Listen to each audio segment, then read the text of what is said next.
سورہ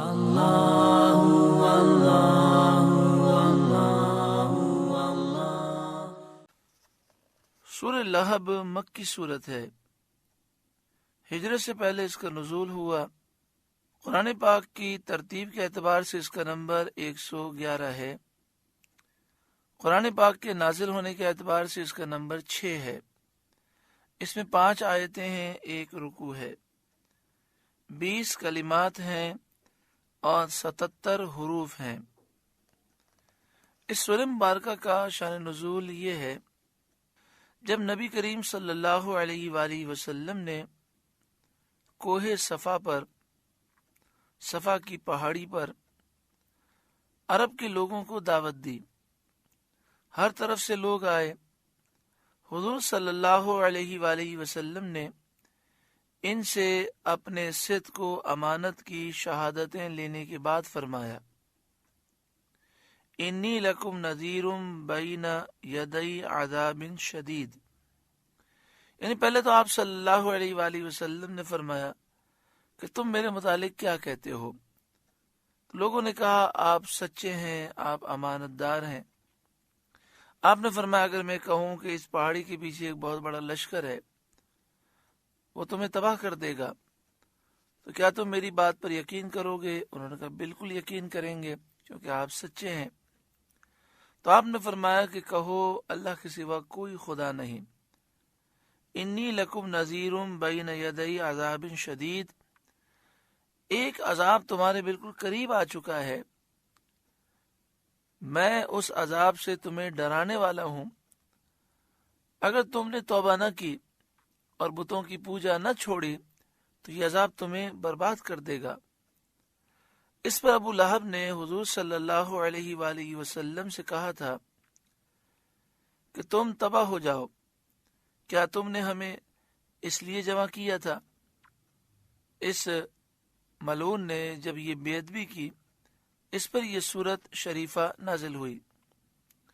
اللہ تعالیٰ نے اپنے حبیب اکرم صلی اللہ علیہ وآلہ وسلم کی طرف سے جواب دیا۔ بسم اللہ الرحمن الرحیم، اللہ کے نام سے شروع جو نہایت مہربان رحم والا۔ تبت یدا ابی لہب وتب، تباہ ہو جائیں ابو لہب کے دونوں ہاتھ اور وہ تباہ ہو ہی گیا، وتب اور وہ تباہ ہو ہی گیا۔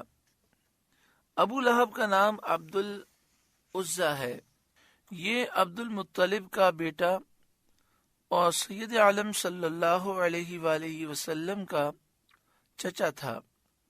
بہت گورا خوبصورت آدمی تھا، اسی لیے اس کی کنیت ابو لہب ہے۔ ابو لہب کے معنی ہوتے ہیں شعلے والا۔ چونکہ اس کا چہرہ بہت چمکتا تھا، خوبصورت تھا، گورا تھا، اس لیے اس کو ابو لہب کہتے تھے، اور اسی کنیت سے وہ مشہور تھا۔ یہاں دونوں ہاتھوں سے مراد اس کی ذات ہے۔ تبت یدا ابی لہب وتب، تباہ ہو جائیں ابو لہب کے دونوں ہاتھ اور وہ تباہ ہو ہی گیا، یعنی ابو لہب کی ذات تباہ ہو جائے، برباد ہو جائے، اور وہ برباد ہو گیا۔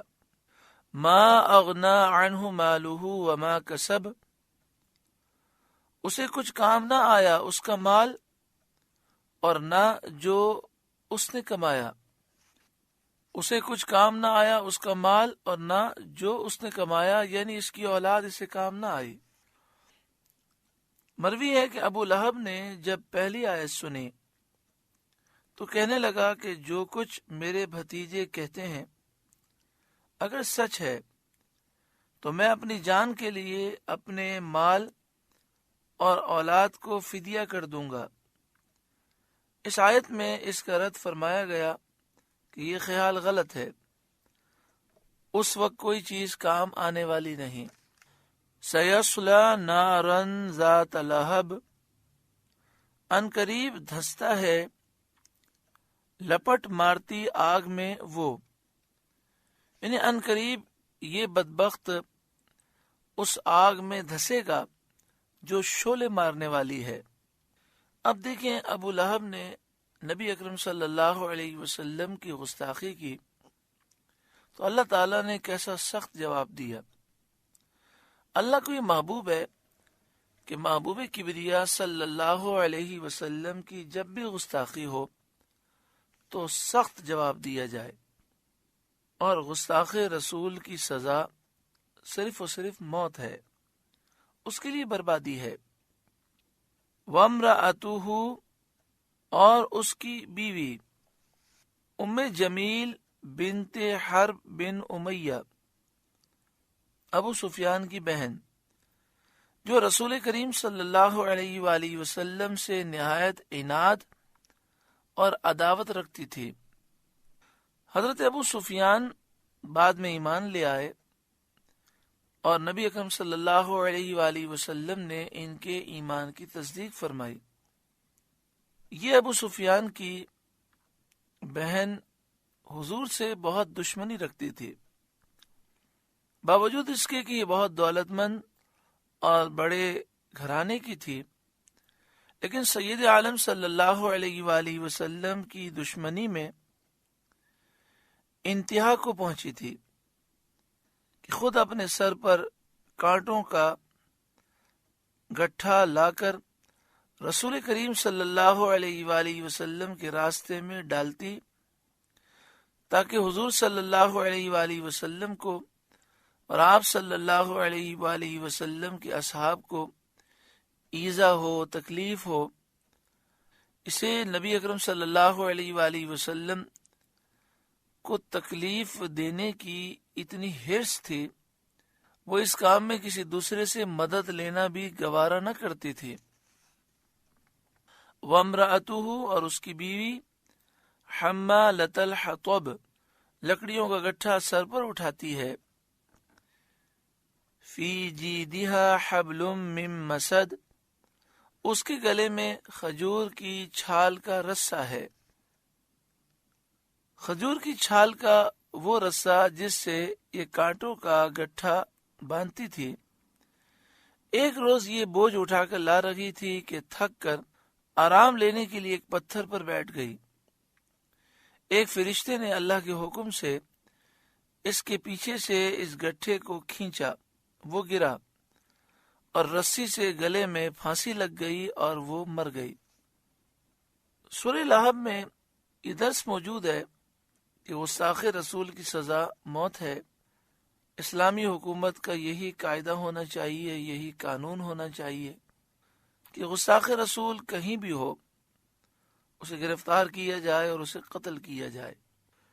بزرگان دین کے ایسے کئی واقعات موجود ہیں کہ اگر کسی کافر حکومت میں، کافر ملک میں بھی گستاخی ہوئی تو وہ انتقام لیتے اور اس گستاخ کا سر تن سے جدا کرتے۔ پاکستان میں بھی 295C یہی قانون ہے۔ آج اس قانون کو بدلنے کی پوری کوشش کی جا رہی ہے۔ دعا کریں اللہ تعالیٰ امت کو بیداری نصیب فرمائے اور اس قانون کے تحفظ کے لیے، تحفظ ناموس رسالت کے لیے ہمیں متحد ہونے کی اللہ تعالیٰ توفیق عطا فرمائے۔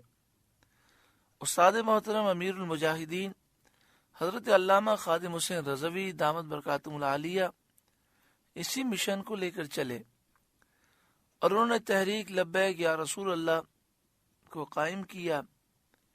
اس تحریک کا مشن یہ ہے کہ حضور کی ناموس پر اپنا سب کچھ ہم قربان کریں۔ غازی ملت ملک ممتاز حسین قادری شہید علیہ رحمہ نے بھی حضور کی ناموس کے تحفظ کے لیے اپنا سب کچھ قربان کیا۔ اللہ نے انہیں بہت بلند و بالا مقام عطا کیا۔ آج ان کی عقیدت مسلمانوں کے دلوں میں ہے۔ غازی تنویر قادری جنہوں نے انگلینڈ میں ناموس رسالت کے تحفظ میں اپنا سب کچھ قربان کیا، اس طرح کے کئی غازیان موجود ہیں، اور یہ دشمنان اسلام کو یہ پیغام دے رہے ہیں کہ ہم نبی اکرم صلی اللہ علیہ وآلہ وسلم کی گستاخی برداشت نہیں کر سکتے۔ اللہ تبارک و تعالی اہل حق کو بیداری، اتحاد و غلبہ نصیب فرمائے۔ سورہ لہب کا درس مکمل ہوا۔ اللہ تعالیٰ اس سورہ مبارکہ کے نور سے ہمارے قلوب کو روشن منور فرمائے. اللہ